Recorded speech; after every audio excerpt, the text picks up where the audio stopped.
Here we are at the Greater Arlington Chamber of Commerce in our beautiful Sargent Studios. My name is Brian Weatherford.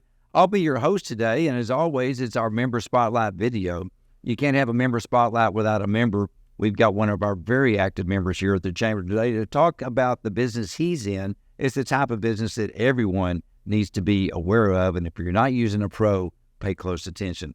The guy we're talking to today is Brig Serman. Brig is with Advanced Integrated Marketing. Brig, welcome. How are you? I'm very well, thank you. It's great to be here. Well, I appreciate you coming in. My pleasure. You know, My pleasure. I've known you for quite a while, but I want to back up a little bit. We're talking about the business today. We're going to get to the company here in a second, but give me a little bit of your background before you got into this. Have you always been this kind of guy that's into this type of thing? Actually, no. I spent most of my professional life, my adult life, as a global sales executive with IBM. So I spent more of my time overseas than I did here.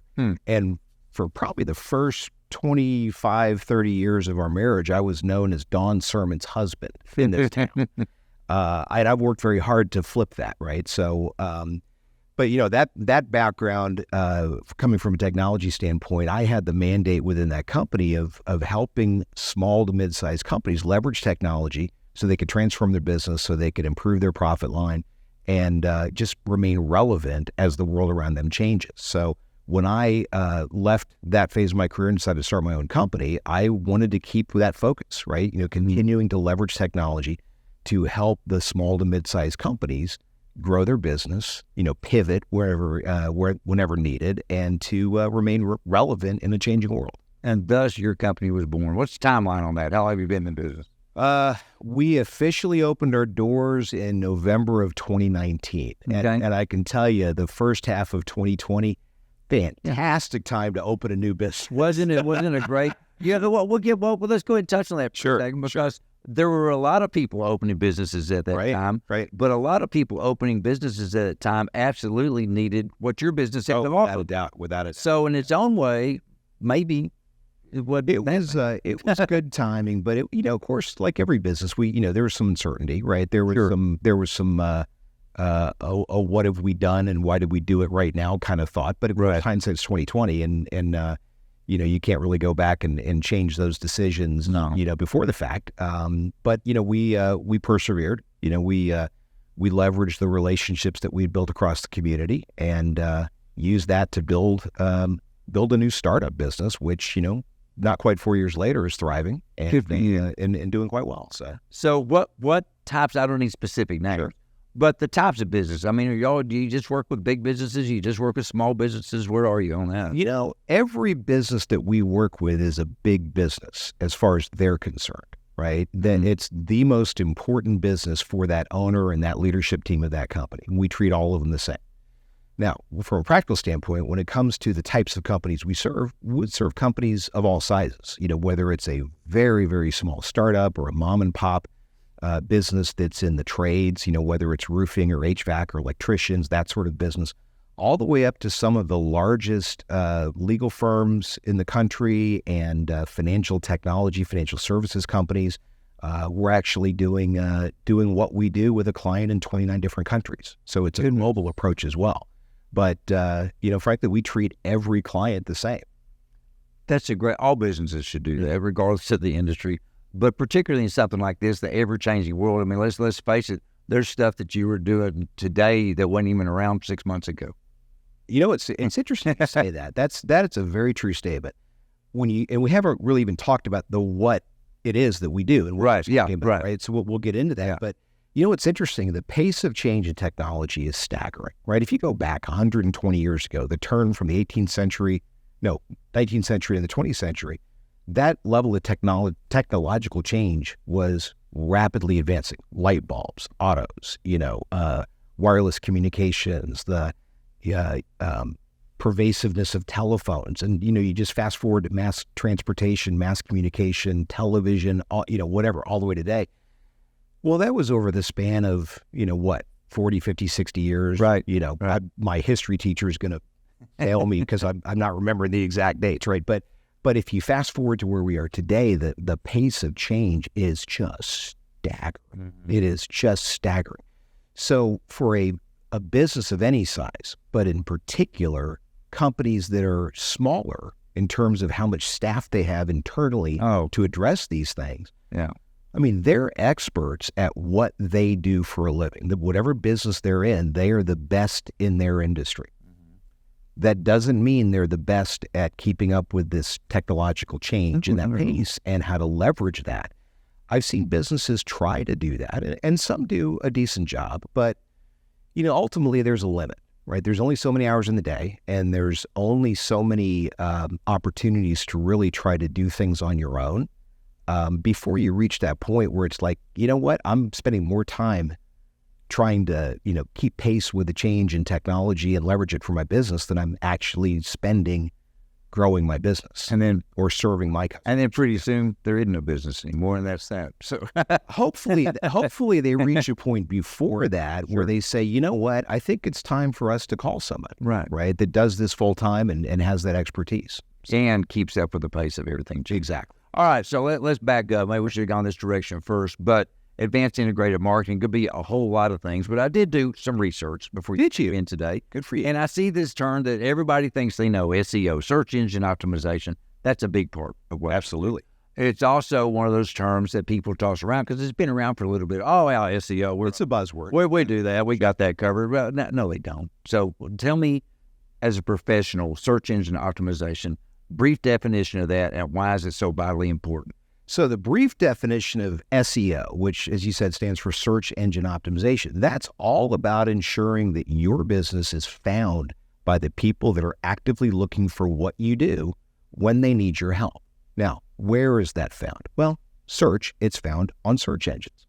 94% of all purchase transactions that happen in the world today start with somebody educating themselves online. They go do that research. We're a very savvy consumer base these days.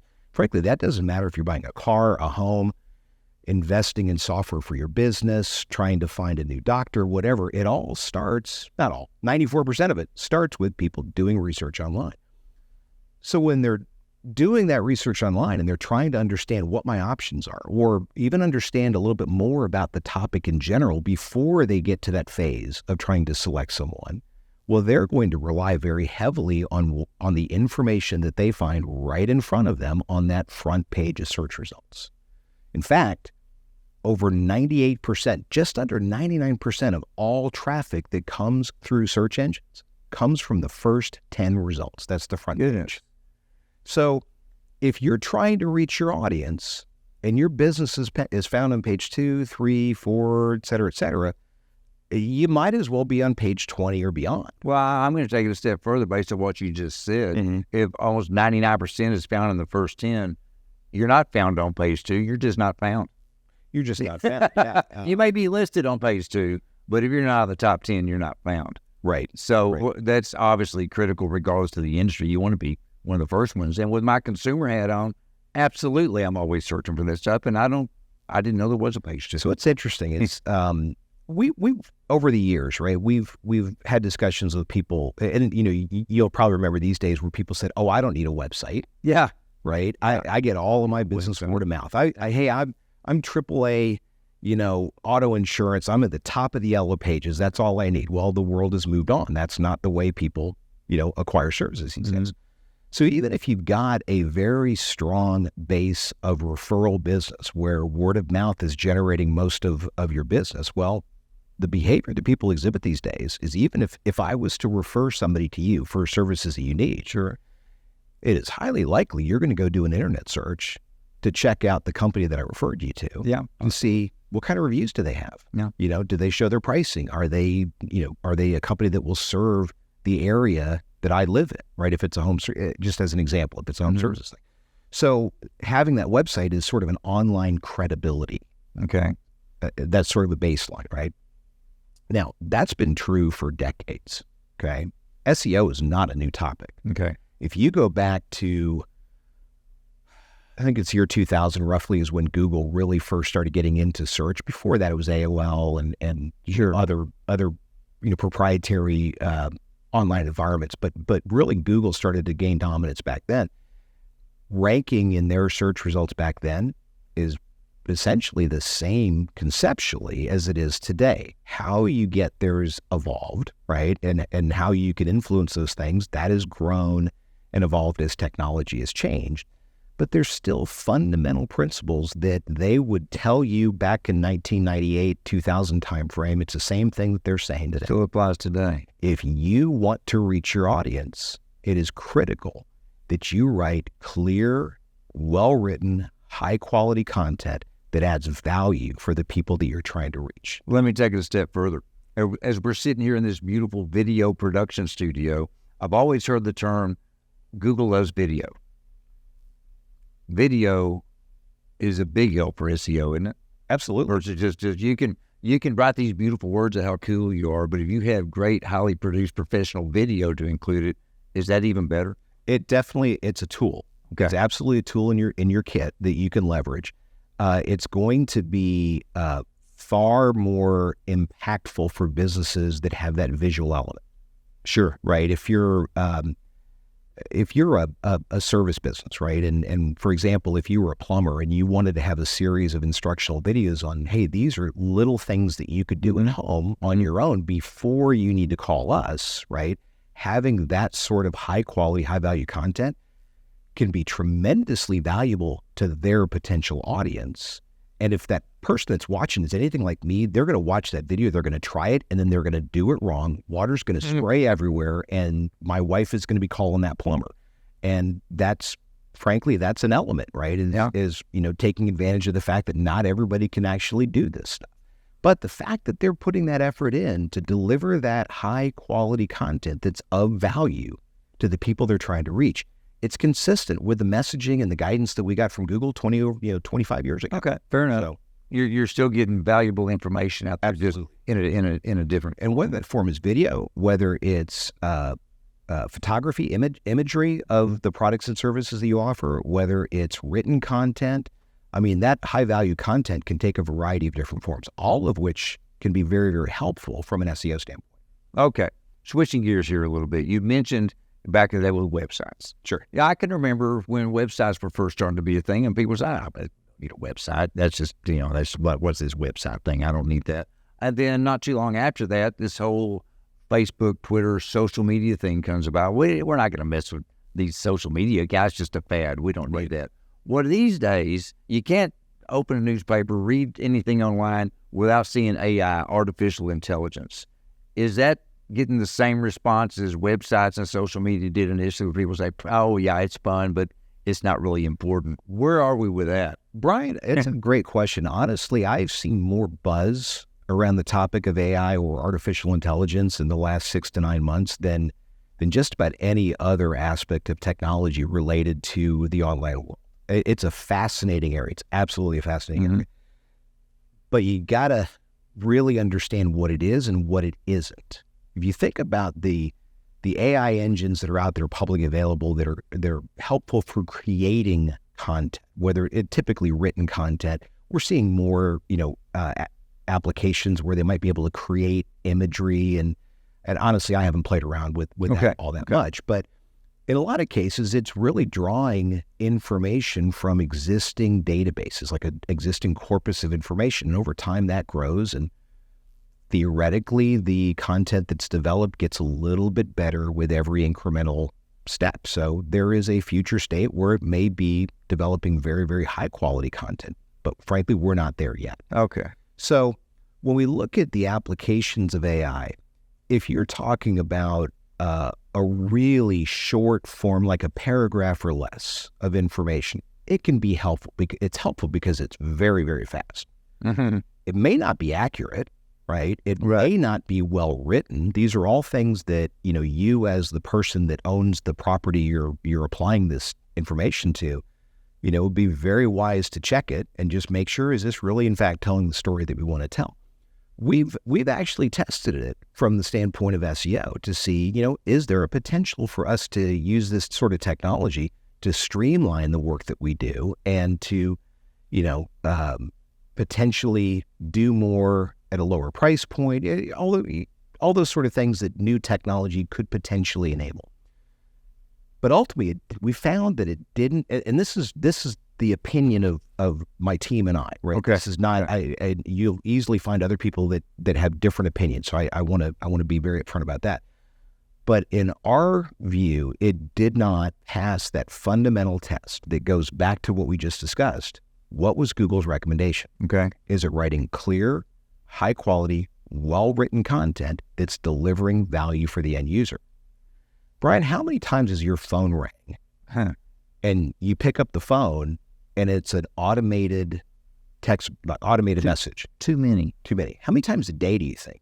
I get 2 or 3 a day. Oh, no, I'm getting double digits. Okay, it's crazy. It's crazy. Yeah. Early on, you might have listened to one of those and you go, this is new. I've never gotten a pre-recorded message before. I wonder what this is. I'll listen to it. Well, you're at the point now where it's like this has been so pervasive and so irritating. It's annoying. That, like many people, I don't even answer the phone if I don't recognize the phone number. As a business owner, that's probably not the best plan. No. Right? But just, we kind of gotten conditioned this way because of that volume of essentially spam. AI runs a very strong risk of falling directly into that category of being spam because it's creating generic, not necessarily high quality content. It's certainly not tailored to the audience that you're trying to reach without going in and manipulating and rewriting things and that sort of thing.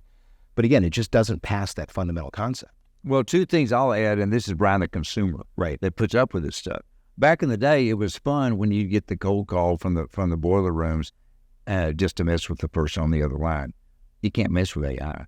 They have no feelings. They have no feelings. They don't get their feelings hurt. And so but it's still fun to try. It's still fun to try. Yeah. But number 2, and I want to touch base on this, you're talking about AI takes all this information that it gathers from databases and whatnot. It may or may not be right. It goes back to the age-old line, garbage in, garbage out. Exactly. Right. Exactly. This is just the new version of garbage in, garbage out. Exactly. So you need to clear that up. I appreciate you filling me in a little bit on AI. You'll hear a lot of I don't know if I can say conspiracy theorists, but we've got the Terminator coming, right? It's who knows? Yeah. Right. I honestly don't have an opinion on that. Okay. Can it be misused? Like any technology, it can absolutely be misused. Does it have the potential for good applications? Absolutely, it has the potential for good applications. As a business owner, it's on you to be discerning whenever you use any sort of new technology to make sure, is it effectively telling your story? Is it serving the needs of your customer base? And is it worth any potential risk of, if you automate something, if it gets it wrong, what kind of damage could that do to you? Well, there could even be legal ramifications. In many industries, that's a consideration for sure. Yeah, so you need to keep up with all that stuff. Exactly. Okay, I'm going to kind of contradict myself from earlier. I mentioned the fact that this whole SEO thing, thank you for explaining how important that is. But I mentioned that people can't really do it themselves. They certainly can't do it at the level that you and your crew can. But on the other side, are there some things people can do that can maybe they can help themselves before they need to bring in the big guns? Absolutely. Kind of get the ball rolling. Absolutely. Okay. I have conversations with business owners quite frequently that have a need for what we do, but it may not be the right time, right? Okay. Budget-wise, business priorities, it could be a variety of reasons. So one of the things that I recommend that they focus on is what's called their Google Business Profile. Okay. So they can go into Google and they can create a presence for their business. This is independent of their website, right? But it's registered with Google. And they can use that as sort of an entry point to their business. It's an opportunity for them to tell their story, to put their website links, their telephone, their business hours, their address, all those sort of things. Now, why is that important? Going back to search engines, when you look at the first 10 results on a search page, oftentimes you'll see at the very top, the first 3 are tied to a map. Mm-hmm. That's what we call the Google 3-pack. Those 3 listings that are referenced on a map, those are Google Business Profile listings. Those are free. You can create your own. Okay. You could get started trying to drive front page traffic through that Google Business Profile. And we certainly, frankly, I've helped lots of people create those profiles. It's not something that we charge for. It doesn't take long to do. But it's really the first step. Now, getting into those 3, that's the trick, right? Because you could easily be on the 5th or 6th page with that Google Business Profile, just like you would with your website. Now, what's the trick on getting higher up? Well, first and foremost, having high quality SEO. So that's what we've been talking about. That's a huge, huge factor. The second thing that can be very, very impactful is reviews, right? So, and we could spend a whole hour talking about the importance of having reviews for your business and what to do with them, how to respond to them, all that sort of thing. But Google will look at the quantity and quality of reviews that your business profile is showing as a factor in where they rank you in that Google 3-pack. So that's a very important thing. You might think, oh, I've got, 10, 15, 20 5-star reviews. That's fantastic. Congratulations. Interestingly enough, the business that's got an average score of 4.9 stars, does a little bit better. Seems a little counterintuitive, right? But when Google looks at that, they say, these guys are real. Nobody's perfect, right? If you've got 1,000 5-star reviews, how many of those were your wife and mother? Sure. It's that sort of phenomenon, Sure. right? If somebody leaves a review that's something less than perfect, you know what? That's a real business. Okay. Now, the audience that's reading that review, that's all about how did you respond? How did you address it? Were you able to fix their problem? Or worse, if you argued with them, that's right. That's absolutely not there. We could probably go down that rabbit hole for a while. Oh, a long way. Exactly. But it's nice to know two things. One, that there is some hope out there. There are some things you can do yourself. But more importantly, quite frankly, Brig, to have a professional like you that has no problem with giving people some free ideas to help them. Well, the last thing I'll mention in the Google Business Profile. So treat it like it's another form of social media. You could post content. You could provide updates. One of the things that Google likes is it likes fresh content. So if you have new photographs or if you have links to new videos, having that up on that Google Business Profile on a frequent basis, that sort of raises you to the cream of the crop, rises to the top. So, good. And these are all things that you could do on your own. Now, obviously there's a point at which you say, yeah, this is still a lot of work, or I'm stuck and I need professional help. There's lots of us available that can help. Well, or like we mentioned earlier, or they're going to say, I really need to go pay attention to what I know how to do. It's time to bring in a pro. Exactly. Like you. Exactly. All right, totally switching gears here. Sure. Here at the Chamber of Commerce, Greater Arlington Chamber of Commerce, you and the company have been a member, I guess, since the company started. Absolutely. Yeah. You're very active in the chamber. I see you around doing a lot of stuff, with different councils we have. You're a coach on our member recruitment team. You do a lot of things. You're very active in the chamber, and we appreciate that. But I've got to ask you, I may regret this question later, why are you such an active member of the chamber? I mean, you're a great guy, you're a professional, you're friendly, blah, blah, blah. But at the end of the day, does the chamber bring anything to the table for you and your business? Absolutely. Well, so you kind of asked two questions there. Okay. If I can, let me parse that down. Why did we join the chamber? That's the first question. The second is, why did we get active in the chamber? Those are related, but correct. It's important to cover both those. Why did I join the chamber when I started the company? Well, I had some very good coaching from a longtime friend who's a very active member of the chamber as well, and said, look, if you're starting a new business and you want to accelerate getting your story in front of a lot of people in this community that can take advantage of what you do, the chamber is an excellent vehicle through which to do that. That was the why, right? It's been a great opportunity to grow our business. Right about half of the business that we do as a company is with chamber members. Oh, nice. Right? It's with chamber members. Now, why did we get active? Well, it's like anything. You could buy a gym membership, but if you're not lifting the weights and hitting the exercise, I mean, you're getting a little personal now. I was going to say, I may be using the wrong analogy here, for the two of us. But if you make that kind of investment financially, but you don't make that investment in terms of your time and your engagement, you're not going to do as well as you would if you're actually in there engaged and taking full advantage of all the opportunities.